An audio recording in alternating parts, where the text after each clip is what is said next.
बिस्मिल्लाहिर्रहमानिर्रहीम रबी तमीम। तो आज हमारा टॉपिक है जी solubility of hydrogen bonded molecules. अब सोलबिलिटी क्या होता है? डिसॉल्व होना। अब डिसॉल्व होते हुए होता क्या है? बेसिकली जब कोई चीज़ कोई सॉल्यूट किसी सॉल्वेंट में डिसॉल्व होता है तो क्या होता है? सॉल्यूट के जो पार्टिकल्स होते हैं उनकी सॉल्वेंट के पार्टिकल्स के साथ अट्रैक्टिव फोर्सेस डेवलप हो जाती हैं। असल में दो किस्म की अट्रैक्टिव फोर्सेस होती हैं। एक होती है सॉल्यूट के साथ और सॉल्वेंट के साथ, यानी सॉल्वेंट के पार्टिकल्स ने एक दूसरे को अट्रैक्ट किया हुआ है, सॉल्यूट के पार्टिकल ने एक दूसरे को अट्रैक्ट किया हुआ है। तो अगर ऐसे हो जाए कि सॉल्वेंट के पार्टिकल्स की अट्रैक्टिव फोर्सेस और सॉल्यूट के जो पार्टिकल्स के अट्रैक्टिव फोर्सेस हैं उससे ज्यादा स्ट्रांग होते हैं। देखें, सॉल्यूट के पार्टिकल्स है, सॉल्यूट के पार्टिकल्स है, इन दोनों के दरमियान अट्रैक्टिव फोर्स है। इसी तरह सॉल्वेंट और सॉल्वेंट के पार्टिकल्स है, इनके दरमियान भी अट्रैक्टिव फोर्सेस है। अब जब डिसॉल्व होना है किसी चीज में तो सॉल्वेंट के पार्टिकल ने सॉल्यूट के पार्टिकल की ये वाली अट्रैक्टिव फोर्सेस खत्म कर लिया और इसको अपने अंदर डिसॉल्व कर लिया। तो इसके लिए जरूरी है कि जो सॉल्वेंट सॉल्यूट को अट्रैक्ट कर रहा है वो अट्रैक्टिव फोर्स स्ट्रांग हो as compare to solute particle. या उसकी एक एग्जांपल देता हूं। देखें, आपकी अपने मैट्रिक के दोस्तों के साथ भी फ्रेंडशिप है, समझ आई बात की? आपकी आगे जो कॉलेज में जाएंगे तो वहां पे भी आपके सीनियर्स होंगे, उनकी आपस में फ्रेंडशिप्स हैं। अगर तो जो कॉलेज के फ्रेंड्स हैं उनकी फ्रेंडशिप जो है वो आपकी आपस में अट्रैक्शन से ज्यादा स्ट्रांग होगी तो वो आपकी पुरानी दोस्तियां छुड़वा के नई दोस्तियां लगा लेंगे। नहीं समझ आ रही बात की है? और अगर ऐसे हो कि आपके मैट्रिक की दोस्ती स्ट्रांग हो और वो जो नए दोस्त आपके आए हैं उनकी दोस्ती वीक हो तो फिर वो आपका पिछले दोस्त से अलग करके अपने साथ मिला नहीं सकता। नहीं समझ आ रही? मिसाल के तौर पे अगर आपको जो मैट्रिक के दोस्त हैं वो आपको खिलाते हैं जनाब समोसा और जो आपके कॉलेज के दोस्त हैं वो आपको शवारमा खिलाने शुरू कर देते हैं, तो आप समोसे वालों को छोड़ेंगे, दवा करेंगे और किसके साथ चले जाएंगे? शर्मा। लेकिन अगर पुराने वाले आपको शवारमा खिलाते हैं, नए वाले समोसा खिलाएं, फिर आप पुराने को छोड़ के नए के साथ, अगर तो सॉल्वेंट की अट्रैक्टिव फोर्स ये सॉल्यूट और सॉल्यूट के दरमियान जो अट्रैक्टिव फोर्स हैं उससे स्ट्रांग होगी तो ये सॉल्वेंट के पार्टिकल्स सॉल्यूट को अलग कर लेंगे, वरना नहीं करेंगे। अब इसका मतलब है डिसॉल्व होने के लिए सॉल्वेंट और सॉल्यूट के दरमियान बड़ी स्ट्रांग अट्रैक्टिव फोर्सेस चाहिए। तो इस लिहाज से देखा जाए तो ये जितने भी मॉलिक्यूल के अंदर हाइड्रोजन बॉन्डिंग होती है, और हाइड्रोजन बॉन्डिंग सारी बात है जिसके अंदर OH ग्रुप होगा, जैसे पानी है ना, पानी के अंदर क्या है? OH ग्रुप है ना। इसी तरह अल्कोहल हैं जैसे इथानॉल है, C2H5O और H, C2H5OH। अब इसके अंदर पानी के अंदर भी जो है वो OH ग्रुप है, पार्शियल नेगेटिव और पार्शियल पॉजिटिव, और अल्कोहल के अंदर भी जो है वो OH ग्रुप मौजूद है। तो क्या होगा? इनके दरमियान अट्रैक्टिव फोर्सेस डेवलप हो सकती हैं। ये ऑक्सीजन जो है ये इस हाइड्रोजन के साथ हाइड्रोजन बॉन्डिंग कर सकता है। तो इस वजह से ये जो अल्कोहल्स हैं ये पानी के अंदर डिसॉल्व हो जाती हैं क्योंकि इनके अंदर OH ग्रुप होता है और हाइड्रोजन बॉन्डिंग डेवलप हो सकती है। तो इस वजह से हाइड्रोजन बॉन्डिंग की वजह से अल्कोहल पानी के अंदर हल हो जाते हैं। इसी तरह कार्बोक्सिलिक एसिड्स हैं। कार्बोक्सिलिक एसिड में से मशहूर कौन सा है? एसिटिक एसिड, जो सिरका हमने सुना है, ये एसिटिक एसिड है। CH3C डबल बॉन्ड O और O और H, इसके अंदर भी OH ग्रुप है तो इसके अंदर भी हाइड्रोजन बॉन्डिंग डेवलप हो सकती है। समझ आ रही बात की? तो ये भी पानी के अंदर हल हो जाते हैं। एसिड ये एसिटिक एसिड तो एक मखसूस मैंने नाम लिया है, इनकी जनरल फैमिली है कार्बोक्सिलिक एसिड। तो जितने भी ये फंक्शनल ग्रुप कहलाता है कार्बोक्सिलिक फंक्शनल ग्रुप। क्या कहलाता है? ये इसके पीछे ये कार्बन की चेन कोई भी हो सकती है। बहरहाल जिस कंपाउंड के साथ भी ये वाला ग्रुप लगा हुआ हो वो कहलाएंगे कार्बोक्सिलिक एसिड्स। तो ये जितने भी कार्बोक्सिलिक एसिड्स हैं वो अक्सर पानी के अंदर लोअर, खास तौर पे वो पानी के अंदर हल हो जाते हैं। इसी तरह लोअर अल्कोहल यानी कम कार्बन वाले, जिनके अंदर ज्यादा लंबी चेन ना हो कार्बन की, वो भी पानी के अंदर हल हो जाते हैं ड्यू टू हाइड्रोजन बॉन्डिंग।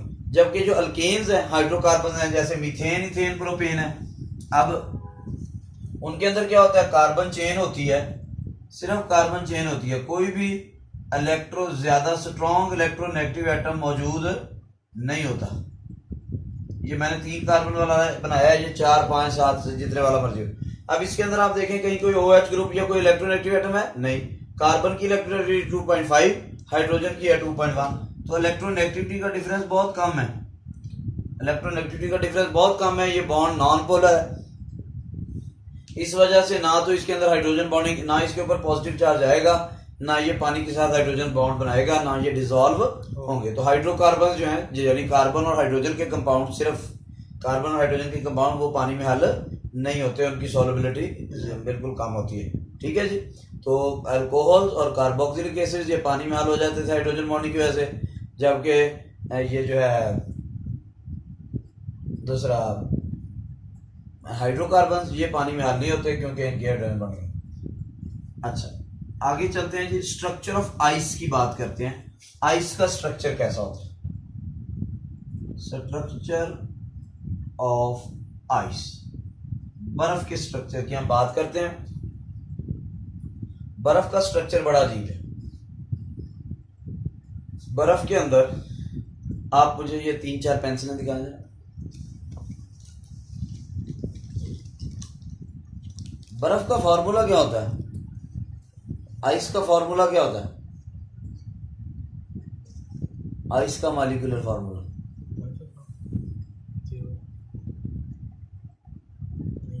है? सोचे भाई, हद नहीं होगी वैसे। ओ भाई H2O वाटर से बनती है, जो पानी का फॉर्मूला वही आइस का है, वही स्टीम का है, H2O। अब H2O होता क्या है जी? H2O को देख लेते हैं। ऑक्सीजन है, हाइड्रोजन है, ये हम स्ट्रक्चर पहले भी देख चुके हैं। दूसरा, ऑक्सीजन के पास 8 प्रोटॉन होते हैं, 8 इलेक्ट्रॉन होते हैं। पहले शेल में 2, अगले में 6, 1 2 3 4 5 और 6। इधर से हाइड्रोजन आया, ये शेयर हो गए, इधर से भी हाइड्रोजन आया और ये आपस में शेयर हो गए। अब ये 2 बॉन्ड पेयर्स हैं और ये 2 क्या हैं? Lone pairs. समझ आ रही बात की? अब जो वैलेंस शेल के इलेक्ट्रॉन पेयर्स है ना, वो एज ए कॉर्नर बिहेव करते हैं, यानी कार्बन पानी के अंदर 4 कोने होंगे। पानी का मॉलिक्यूल जो होगा उसके अंदर 4 कोने होंगे। ये 2 कोनों पे बॉन्ड पेयर्स होंगे और 2 कॉर्नर्स पे क्या होंगे? Lone pairs. नहीं समझ आ रही बात? तो पानी का 4 कोनों वाला स्ट्रक्चर है जिसमें 2 कोने बॉन्ड पेयर्स के और 2 कोने लोन पेयर्स के। समझ आ रही बात की? ये देखें ऐसे, ये है पानी का स्ट्रक्चर 4 कोनों वाला। इसको कहते हैं टेट्राहीड्रल स्ट्रक्चर। क्या कहते हैं? टेट्राहीड्रल। इसमें से 2 कॉर्नर पे, ये फॉर एग्जांपल ये जो व्हाइट पेंसिल है ना, ये है जनाब बॉन्ड पेयर्स, और ये जो मार्कर्स हैं येलो कलर की, ये है लोन पेयर्स। ये क्या है? ऐसी है ना, 4 पेयर्स है ना, ये बॉन्ड पेयर, ये बॉन्ड पेयर और ये 2 लोन पेयर्स। ये लोन पेयर्स जो है, ये बॉन्ड पेयर्स हैं व्हाइट, और ये जो है ये लोन पेयर्स है। तो इस वजह से पानी का ऐसा टेट्राहीड्रल स्ट्रक्चर होता है, लेकिन थोड़ा बेंट होता है। ये लोन पेयर्स ने ज्यादा जगह घेरी हुई होती है, बॉन्ड पेयर्स कम जगह घेरते हैं। ठीक है, ऐसा स्ट्रक्चर होता है पानी का टेट्राहीड्रल। अब जब दूसरे पानी के मॉलिक्यूल्स है ना, इसका मतलब इसमें 2 कॉर्नर्स पे लोन पेयर्स है और 2 कॉर्नर्स पे बॉन्ड पेयर्स के जरिए हाइड्रोजन जुड़े हुए। तो बॉन्ड पेयर्स के साथ हाइड्रोजन है ना, तो ये 2 कॉर्नर्स पे हाइड्रोजन है। अब ये पानी के मॉलिक्यूल जब तो होते हैं ना लिक्विड फॉर्म में, किस फॉर्म में? उस वक्त तो ये रैंडमली मूव कर रहे होते हैं। रैंडमली मूव करने की वजह से इनके अंदर स्पेस बहुत कम होती है। मेले के अंदर लोग जब भाग दौड़ रहे होते हैं तो बहुत ज्यादा लोग थोड़ी जगह पे आ जाते हैं। अगर खड़े होके हमको मजमे में खड़े हों तो बहुत, और मूव कर रहे हो इधर से उधर, तो थोड़ी जगह पे ज्यादा लोग आ जाते हैं। लेकिन अगर उन्हीं लोगों को तरतीब से बिठाना हो, तरतीब से, वही बच्चे जो असेंबली के अंदर पूरे ग्राउंड में सारे स्कूल के बच्चे आ जाते हैं, अगर उनको उस ग्राउंड में तरतीब से बिठाए तो वो बहुत ज्यादा जगह घेरते हैं। इसी तरह जब पानी भी ठंडा होना शुरू होता है ना, जब पानी का टेम्परेचर कम होते होते, वैसे तो चीजें देखें आमतौर पे क्या होता है, जब चीजें ठंडी होती हैं तो वो सुकड़ती हैं, उनका वॉल्यूम कम होता है। हमने जो चार्ल्स लॉ पढ़ा था उसमें ये पढ़ा था गैसेस के केस में कि टेम्परेचर कम होने से वॉल्यूम भी कम होता है। वो अगरचे गैसेस के बारे में था, लेकिन वैसे भी हमें पता है कि आमतौर पर टेम्परेचर कम होने से चीजें ठंडी होती हैं, टेम्परेचर कम होने से चीजें सुकड़ती हैं, उनका वॉल्यूम कम होता है। लेकिन पानी की बड़ी अजीब मसला है, पानी का जब टेम्परेचर कम होना शुरू होता है उसका वॉल्यूम कम होता जाता है 4 डिग्री सेंटीग्रेड टेम्परेचर तक ऊपर से आया ना 50 से, तो कम होते होते 4 डिग्री सेंटीग्रेड तक उसका वॉल्यूम कम हुआ। लेकिन जब 4 डिग्री सेंटीग्रेड से ऊपर से नीचे मजीद टेम्परेचर गिरता है, 3, 2, 1, 0 तक जाता है, तो फिर पानी फैलना शुरू हो जाता है। उसकी वजह क्या है? जब टेम्परेचर कम होता है तो पहले वो मॉलिक्यूल मूव कर रहे थे रैंडमली। मॉलिक्यूल कैसे मूव कर रहे थे? रैंडमली। इसलिए वो ऐसे थे जैसे रिसेस टाइम बच्चे भाग दौड़ रहे हैं तो एक ग्राउंड के अंदर बहुत ज्यादा बच्चे आ जाते हैं। लेकिन जब ठंडा होना शुरू हुआ टेम्परेचर, तो मॉलिक्यूल्स की पोजीशन फिक्स होनी शुरू हो गई, मॉलिक्यूल्स अरेंज होने शुरू हो गए, उनके अंदर अट्रैक्टिव फोर्सेस डेवलप होनी शुरू हो गए, और वो जो हाइड्रोजन बॉन्डिंग थी, जो अट्रैक्टिव फोर्सेस थी, फिक्स होनी शुरू हो गई। आप देखें दूसरे मॉलिक्यूल का ऑक्सीजन इसके हाइड्रोजन के साथ यहाँ पे फिक्स हो गया। अब जब यहाँ पे फिक्स हो गया तो इधर किसी और मॉलिक्यूल का ऑक्सीजन फिक्स हो गया। अब दरमियान में कोई और मॉलिक्यूल नहीं आ सकता, ये दरमियान वाली जगह खाली रह जाएगी। इसी तरह ये लोन पेयर किसी और के साथ अटैच हो जाएगा, ये लोन पेयर किसी और के साथ अटैच हो जाएगा, दरमियान में खाली जगह पैदा हो जाएगी। क्योंकि अब मजीद मॉलिक्यूल मूव ही नहीं कर रहे तो दरमियान में और मॉलिक्यूल कोई नहीं आएगा। मॉलिक्यूल्स की पोजीशन फिक्स होनी शुरू हो जाएगी। मॉलिक्यूल की पोजीशन क्या होनी शुरू हो जाएगी? जब मॉलिक्यूल की पोजीशन फिक्स हो जाएगी तो दरमियान में खाली जगह पैदा होना शुरू हो जाएंगी। उन खाली जगहों की वजह से जब खाली जगह एम्प्टी स्पेसेस पैदा हो जाएगी तो जगह ज्यादा गिरेगा। तो जब पानी जमता है 4 डिग्री सेंटीग्रेड से टेम्परेचर नीचे कम होना शुरू हो जाता है तो मॉलिक्यूल्स की पोजीशन फिक्स हो जाती है, एम्प्टी स्पेसेस क्रिएट होना शुरू हो जाती हैं। उन एम्प्टी स्पेसेस की वजह से ये H2O था, ये दूसरा H2O मॉलिक्यूल था, तो इनके दरमियान अट्रैक्टिव फोर्सेस पैदा होनी शुरू हो गई। नहीं समझ आ रही बात की? H2O है और दरमियान में एम्प्टी स्पेसेस क्रिएट होना शुरू हो गई। इन एम्प्टी स्पेसेस के क्रिएट होने की वजह से पानी सॉलिड फॉर्म में 9% ज्यादा स्पेस ऑक्यूपाई कर लेता है, 9% ज्यादा जगह घेरता है। यानी पानी का वॉल्यूम, यानी अगर पहले 100 डेसीमीटर क्यूब था तो जब बर्फ बन जाएगी तो 109 डेसीमीटर क्यूब होगा। आपने देखा होगा बर्फ का कौला जब हम भर के रखते हैं ना फ्रिज में, तो जब बर्फ जमती है तो वो थोड़ा सा ऊपर से ऐसे कोप निकला होता है, उसके ऊपर से ऐसे वो पानी ऊपर उठा हुआ होता है। या बोतल के अंदर भी अगर आप पानी ऐसे बिल्कुल लेवल में इस बोतल के अंदर पानी रख के छोड़ेंगे ना तो थोड़ी देर बाद ऐसे दरमियान से वो ऊंचा हुआ होगा या साइडों पे जगह उसने ज्यादा घेरी हुई। अगर आप शीशे की बोतल को फुल भर के ऊपर से ढक्कन बंद करके पानी में रख देना जी, तो जब बर्फ जमेगी फ्रीजर में रख दें, जब बर्फ जमेगी वो बोतल टूट जाएगी। उसकी वजह क्या है? क्योंकि उसने 9% ज्यादा स्पेस जो है वो ऑक्यूपाई करनी है। अब इतनी जगह है नहीं बोतल के अंदर तो वो टूट जाएगी। ठीक है, इसका मतलब अगर 100 डेसीमीटर क्यूब वॉल्यूम था लिक्विड फॉर्म में तो बर्फ का वॉल्यूम जो है वो 109 डेसीमीटर क्यूब हो। ठीक हो गया? नहीं समझ आ रही बात है? अब इसका मतलब है कि पानी जो है वो ज्यादा जगह घेरता है। जब जगह ज्यादा होती है इसका मतलब बर्फ की जो डेंसिटी है, चूंकि बर्फ का वॉल्यूम बढ़ जाता है, बर्फ का वॉल्यूम पानी से बढ़ जाता है, तो जब वॉल्यूम बढ़ जाएगा तो डेंसिटी कम हो जाएगी। इसका मतलब पानी की डेंसिटी ज्यादा होती है, बर्फ की डेंसिटी कम होती है। आपने अक्सर गौर किया कभी? वैसे बड़ा हमारा कॉमन एक्सपीरियंस है लेकिन हमने कभी गौर नहीं किया। पानी के अंदर अगर पत्थर डालें वो किधर चला जाता है? नीचे, क्योंकि पत्थर सॉलिड है, पानी लिक्विड है। यानी पानी के अंदर सॉलिड डाला वो नीचे चला गया। लेकिन बर्फ डालें वो पानी के ऊपर तैरनी शुरू हो जाती है। हालांकि वो भी पानी है, वो क्यों नहीं नीचे जाती? वो भी सॉलिड है। वो इसीलिए नहीं जाती क्योंकि बर्फ की डेंसिटी कम होती है, क्योंकि उसने वॉल्यूम ज्यादा घेरा हुआ होता है। नहीं समझ आई बात है?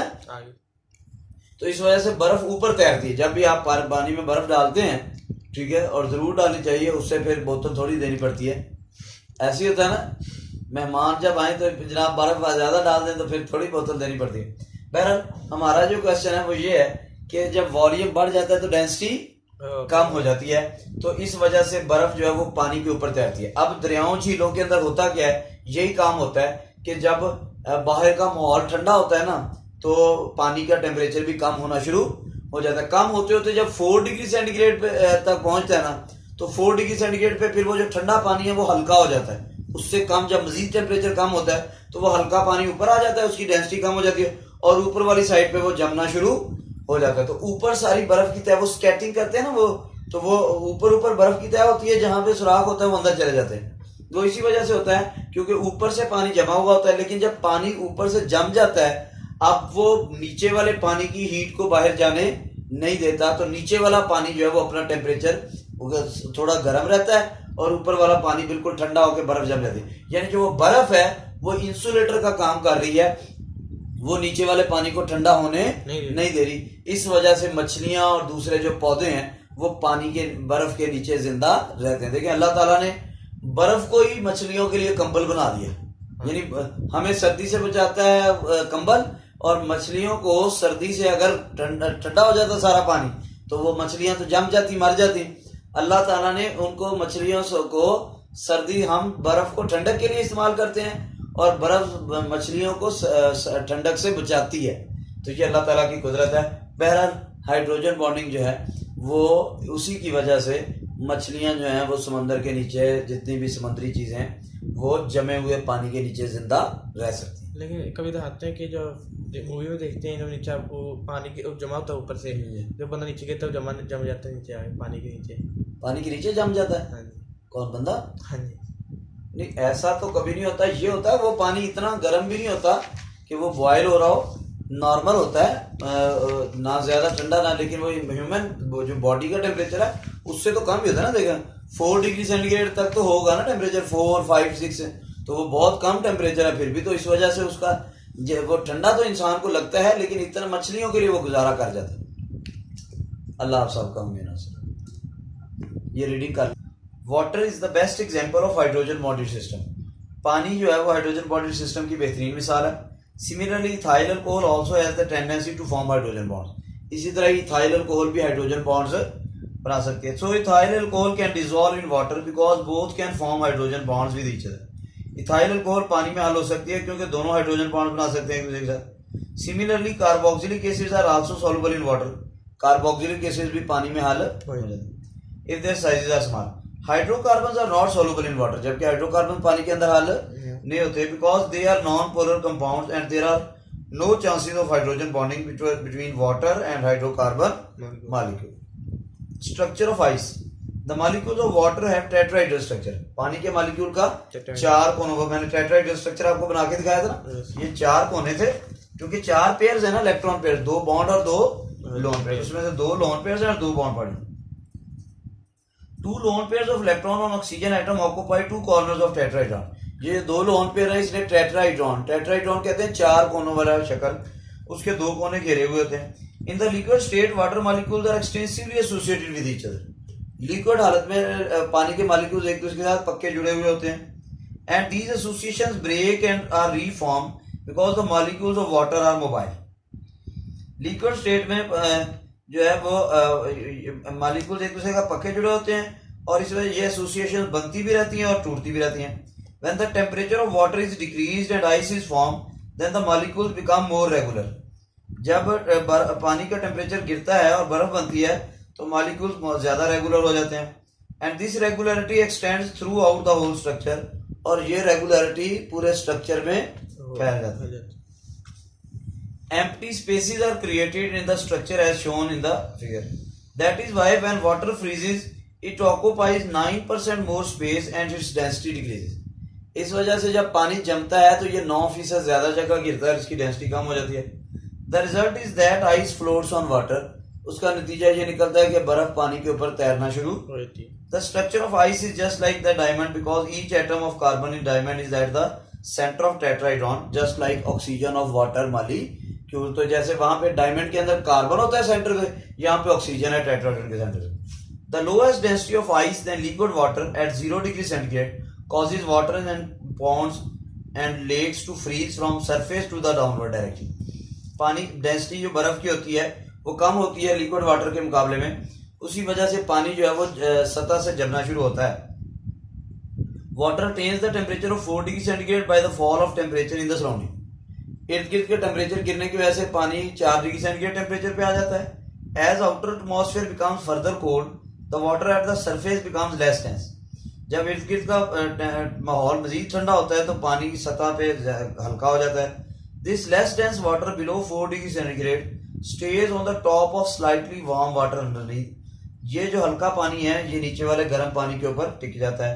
A stage reaches when it freezes. एक वक्त आता है जब ये जम जाता है। This layer of ice insulates the water underneath for further heat loss. ये लेयर जो है बर्फ की वो बाकी वाले पानी को मजीद हीट के लॉस से बचाती है। Fish and plants survive under this blanket of ice for months.